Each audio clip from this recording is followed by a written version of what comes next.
Innal hamdalillah nahmaduhu wa nasta'inuhu wa nastaghfiruh wa na'udzu billahi min sururi anfusina wa min sayyiati a'malina may yahdihillahu fala mudilla lahu wa may yudlil fala hadiya lahu wa ashhadu an la ilaha illallah wahdahu la syarika lahu wa ashhadu anna Muhammadan abduhu wa rasuluh. Allahumma salli wa sallim ala nabiyyina wa maulana Muhammad wa ala alihi wa sahbihi wa barik wa sallim ajma'in. Amma ba'd. Qala Allah ta'ala fi kitabihil karim, a'udzu billahi minasy syaithanir rajim. Ya ayyuhalladzina amanu taqullaha haqqa tuqatih ولا تموتن إلا وأنتم مسلمون وقال يا أيها الناس اتقوا ربكم الذي خلقكم من نفس واحدة وخلق منها زوجها وبث منهما رجالا كثيرا ونساء واتقوا الله الذي تساءلون به والأرحام إن الله كان عليكم رقيبا وقال يا أيها الذين آمنوا اتقوا الله وقولوا قولا سديدا يصلح لكم أعمالكم ويغفر لكم ذنوبكم ومن يطع الله ورسوله فقد فاز فوزا عظيما صدق الله العظيم وصدق الله رسوله الكريم ونحن على ذلك من الشاهدين. Hadirin jamaah Jumat yang insyaallah kita semua dimuliakan oleh Allah Tabaraka wa Ta'ala. Pertama, marilah kita membacakan puji syukur kita kepada Allah Tabaraka wa Ta'ala atas segala nikmat yang tak terhingga, terutama nikmat iman dan serta nikmat Islam. Salawat serta salam marilah senantiasa kita sanjungkan kepada baginda kita yang mulia, Nabi kita Muhammad sallallahu alaihi wasallam, suri toladan kita dalam segala aspek kehidupan, kepada keluarganya, sahabatnya dan umatnya hingga akhir zaman. Mudah-mudahan kita dapat masuk dalam syurga bersama beliau sallallahu alaihi wasallam. Amin ya rabbal alamin. Hadirin, di antara nikmat besar yang Allah kepada umat Nabi Muhammad sallallahu alaihi wasallam berikan adalah kemuliaan ilmu agama. Umat ini dimuliakan bukan karena jumlahnya, tapi melainkan karena ilmunya. Dan salah satu bentuk ibadah terbesar adalah dengan mendengarkan ilmu di majelis kita yang mulia ini, yaitu salat Jum'ah berjamaah. Salat duhur yang biasanya 4 rakaat, karena Jum'ah menjadi 2 rakaat salatnya, dan 2 rakaatnya adalah dengan mendengarkan 2 khutbah. Oleh karenanya marilah kita segerakan. Kepada rekan-rekan sekalian yang ada di luar, mari kita segerakan menyongsong rahmat Allah, menjadi insan yang lebih baik lagi. Sebagaimana firman Allah Tabaraka wa Ta'ala di dalam surat Al-Jum'ah, "Walladzi ba'atsa fil ummiyin rasulun minhum yatlu 'alaikum ayatihi wa yuzakkihim wa yu'allimuhumul kitab wal hikmah." Dia Allah yang mengutus kepada kaum yang buta huruf, kaum ummi, seorang rasul dari kalangan mereka yang membacakan ayat Allah kepada mereka, menyucikan mereka dan mengajarkan mereka kitab dengan hikmah. Maka khutbah ini kita isi dengan salah satu cabang ilmu, yakni pentingnya mengetahui kezaliman. Karena banyak manusia saat ini celaka bukan karena tidak beribadah kepada Allah, tapi karena tidak tahu bahwa ia telah berbuat zalim. Sebagaimana perkataan Imam Ibnu Qayyim Az-Zawji, beliau rahimahullah berpesan kepada kita di dalam kitabnya Al-Jawab Al-Kahfi liman sa'ala an da'wa asy-Syafi'i, beliau berpesan, aksarun nas halka min dulmi yajhaluna. Mayoritas manusia binasa karena kezaliman yang tidak mereka sadari. Oleh karena itu, terkait dengan hal ini para jamaah, terdapat hadis qudsi. Hadis qudsi itu adalah hadis sabda Nabi kita Muhammad sallallahu alaihi wasallam yang narasinya langsung dari Allah Tabaraka wa Ta'ala. Jadi Allah berfirman di dalam Sahih Imam Muslim nomor 2577 dari sahabat Abu Dzar Al-Ghifari, Rasulullah Muhammad sallallahu alaihi wasallam berkata, "Ya ibadi, inni haramtu dzulma 'alan nafsi wa ja'altuhu bainakum muharrama fala tad'alamu. Allah Subhanahu wa taala berfirman, wahai hamba-hambaku, sesungguhnya aku, kata Allah, telah mengharamkan kezaliman atas diriku. Aku jadikan kezaliman itu haram di antara kalian. Maka janganlah sekali-kali kalian saling menzalimi. Inilah larangan langsung dari Allah Ta'ala agar kita tidak berbuat zalim. Hadirin jamaah-jamaah yang berbahagia, pertanyaan berikutnya adalah, apakah definisi dari zalim itu? Dan kenapa kita perlu mengetahuinya? Apa urgensinya? Terkait definisi kezaliman dan urgensi ini, mari kita ambil pendapat ulama kita, dua orang ulama. Pertama, menurut pendapat ulama Madinah, Syekh Abdul Muhsin Al-Abadi, hafizallahu ta'ala, beliau membuat definisi zalim ini adalah ad-dulmun bima'nahu huwa wad'u syai'i fi ghairi mawdi'i. Zalim adalah meletakkan sesuatu bukan pada tempatnya. Contoh analogi sederhana jamaah, ketika ada sebuah konstruksi memiliki kekuatan 10 ton dan membutuhkan baut pengencang dengan ukuran M10, lalu kita rubah menjadi M8, maka tentunya akan sangat berbahaya. Selain daripada fungsi, tentunya tidak safety. Begitu pula contoh-contoh yang lain di kehidupan kita sehari-hari. Pertama, menggunakan knalpot brong yang pabrik sudah mendesain knalpot motor kita itu bagus, sesuai dengan performance, dengan suara yang tidak menggelegar. Suara itu bukan di tempatnya, karena itu knalpot brong.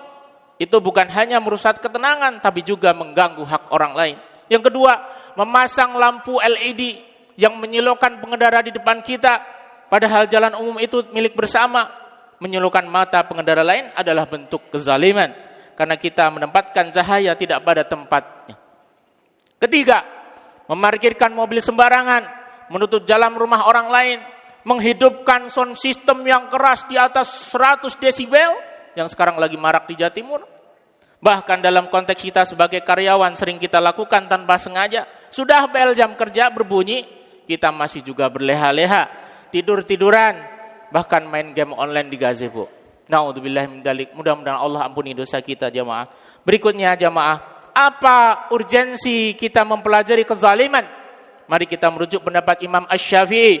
Beliau rahimahullah ta'ala berpesan bahwa khairuz zad at-taqwa wa syarruz zad ad-dulmun. Sebaik-baik bekal ke akhirat adalah takwa, dan seburuk-buruknya bekal adalah kezaliman. Ungkapan ini mengingatkan kita bahwa takwa adalah investasi abadi jamaah. Sementara kezaliman adalah beban yang akan menjerumuskan pelakunya baik di dunia maupun di akhirat. Jamaah, ketika kita mendaki gunung, tentu bekal harus kita persiapkan, peralatan, bekal makanan, bahkan kompas, dan ini analoginya adalah takwa. Namun jika bekal itu yang kita siapkan adalah batu, bekal kita yang kita siapkan adalah racun, ini adalah kezaliman. Manfaatlah tidaklah kita dapatkan, malah menjadi beban hidup kita. Selanjutnya jamaah, ternyata kezaliman ini mendapatkan balasan langsung kepada para pelakunya, sebagai disebutkan oleh baginda Nabi kita Muhammad sallallahu alaihi wasallam dalam hadis, isnatain yu'ajjiluhumullah fid dunya. Yang pertama adalah al-baghyu wa uquq walidain. Dua dosa yang disegerakan balasannya di dunia adalah, yang pertama al-baghyu, yaitu kezaliman, dan yang kedua waqu'uqul al-walidain, durhaka kepada orang tua. Bahkan kalaulah Allah menunda di dunia balasannya, namun di akhirat sebenarnya balasannya itu sangat pedih, bahkan membuat pelakunya itu menjadi bangkrut. Rasulullah SAW mengistilahkan bangkrut dengan hadisnya di dalam hadis Muslim 2581. Rasulullah bersabda, sesungguhnya orang yang bangkrut dari umatku adalah orang yang datang pada hari kiamat dengan pahala salatnya, dengan pahala puasanya, dengan pahala zakatnya, namun ia juga datang dengan dosanya. Dosa mencaci orang lain, dosa menduduh orang lain, memakan harta orang lain, menumpahkan darah orang lain, dan memukul orang lain, maka diberikanlah kepada orang-orang itu pahala-pahalanya. Jika pahalanya habis sebelumnya sampai selesai melunasi kezalimannya, maka dosa-dosa orang yang dizalimi itu diambil dan dilemparkan kepada pelakunya sehingga melemparkan pelakunya ke dalam api neraka. Barakallahu li wa lakum fil Qur'anil azim wa nafa'ani wa iyyakum bima fihi minal ayati wa dzikril hakim. Aqulu qouli hadza wa astaghfirullah li wa lakum wa lisa'iril muslimin min kulli dhanbi fastaghfiruhu innahu wal ghafurur rahim.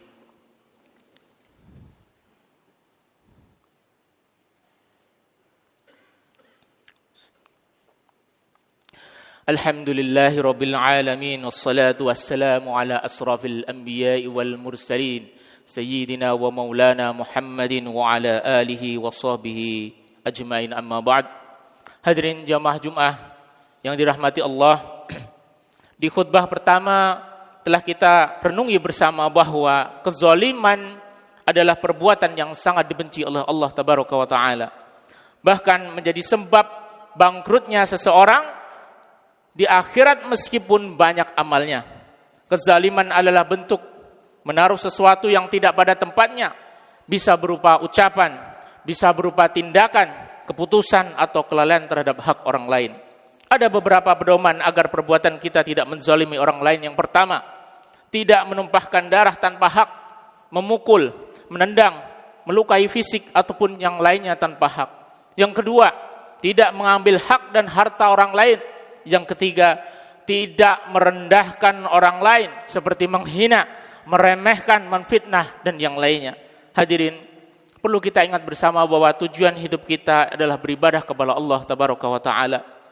Dan inti daripada ibadah adalah doa. Sebagaimana sabda baginda kita Nabi Muhammad sallallahu alaihi wasallam, ad-du'a'u mukhul ibadati.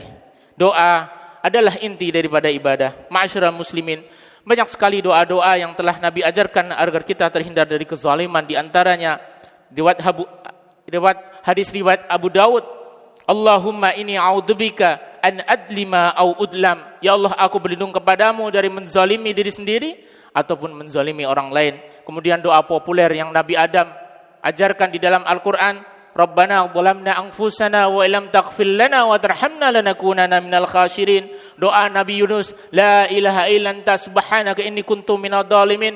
Bahkan Rasulullah Muhammad sallallahu alaihi wasallam melantunkan doa zikir pagi petang dengan memberikan sayyidul istighfar, Allahumma anta rabbi la ilaha illa anta ila akhirih. Dan barang siapa yang mengucapkan sayyidul istighfar di pagi hari sebelum wafatnya, maka ia termasuk penghuni surga. Ini janji dari baginda Muhammad sallallahu alaihi wasallam, janji Allah kepada umatnya yang senantiasa menantunkan doa ini. Selanjutnya jamaah, selain daripada doa di atas, tentunya kita harus perlu modal. Modal apa yang harus kita punyai? Yakni kelembutan hati. Dengan kelembutan hati, maka kita akan menjadi peka. Dengan kepekaan hati ini kita akan mempertimbangkan apakah langkah-langkah tindak tanduk kita ini menzalimi orang atau tidak. Lalu bagaimana melatih kepekaan hati ini? Yang pertama, senantiasa kita membaca dan mentadaburi Al-Quran. Yang kedua, kita akan dapatkan kepekaan hati ini dengan bersedekah dan menafkahi yatim ataupun kaum duafa. Ketiga, menghadiri jenazah, ziarah kubur, dan tentunya berani meminta maaf dan menerima saran dan kritik. Perbanyak doa dan istighfar, dan yang terakhir, pelajari ilmu agama. Karena tentunya inilah ilmu yang sangat penting bekal kita menghadapkan kepada Allah tabaraka wa taala di yaumil akhir nanti. Ma'asyiral muslimin, kezaliman itu gelap di dunia dan neraka di akhirat. Maka sebelum kita meninggalkan dunia ini, segeralah kita meminta maaf kepada sesama yang pernah kita zalimi dan mohon ampun kepada Allah atas kezaliman yang kita sadari. Semoga Allah tabaraka wa taala kokohkan iman dan Islam kita. Allah ampuni kesalahan dan dosa dan kezaliman kita. Allah jadikan kita hamba-hamba yang memiliki kelembutan hati. Amin ya rabbal alamin. Innallaha wa malaikatahu yusalluna 'alan nabi. Ya ayyuhalladzina amanu sallu 'alaihi wa sallimu taslima. Allahumma shalli 'ala Muhammad wa 'ala ali Muhammad kama shallaita 'ala Ibrahim wa 'ala ali Ibrahim wa barik 'ala Muhammad wa 'ala ali Muhammad kama barakta 'ala Ibrahim wa 'ala ali Ibrahim innaka Hamidum Majid. Allahumma ighfir lil muslimina wal muslimat wal mu'minina wal mu'minat al ahya'i min منهم والأموات إنك سميع قريب مجيب دعوات يا الله ربنا ظلمنا أنفسنا وإن لم تغفر لنا وترحمنا لنكونن من الخاسرين لا إله إلا أنت سبحانك إني كنت من الظالمين يا مقلب القلوب ثبت قلبي على دينك وعلى طاعتك ربنا يا الله لا تزغ قلوبنا بعد إذ هديتنا وهب لنا من لدنك رحمة إنك أنت الوهاب سبحان ربك رب العزة عما يصفون وسلام على المرسلين والحمد لله رب العالمين عباد الله إن الله يأمر بالعدل والإحسان وإيتاء ذي القربى وينهى عن الفحشاء والمنكر والبغي يعظكم لعلكم تذكرون فاذكروا الله العظيم الكثير ولذكر الله أكبر أقيموا الصلاة